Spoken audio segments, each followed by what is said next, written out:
સુરત જિલ્લાના બારડોલી ખાતે આજે વિવિધ હિન્દુ સંગઠનો દ્વારા ધરણા પ્રદર્શન અને વિરાટ રેલીનું આયોજન કરાયું।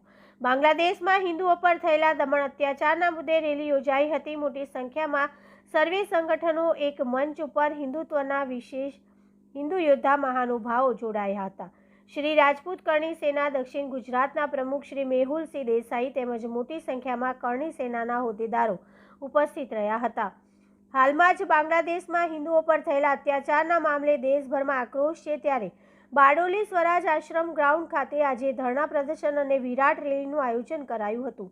ઘણા સમયથી બાંગ્લાદેશમાં હિન્દુઓ પર ધાર્મિક સ્થાનો ઉપર અત્યાચાર અને વૈમનસ્ય ભર્યા દમન થઈ રહ્યા છે, તે દેશભરમાં હિન્દુઓનો આક્રોશ પ્રચંડ વધી રહ્યો છે। ત્યારે આજે બારડોલી ખાતે સ્વરાજ આશ્રમ મેદાન ખાતે ધરણા પ્રદર્શન તેમજ રેલીનું આયોજન કરાયું હતું, જેમાં બારડોલી પ્રદેશના સર્વ સમાજના આગેવાનો તેમજ નાગરિકો આ રેલીમાં જોડાયા હતા।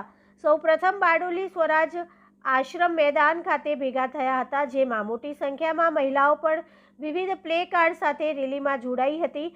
ઉત્તર પ્રદેશથી પધારેલા ઉપદેશ રાણાએ હિન્દુ સમાજને હિન્દુત્વ મુદ્દે આવનાર સમયમાં એકતા ખૂબ જ જરૂરી છે, સમાજલક્ષી સૂચનો આપ્યા હતા।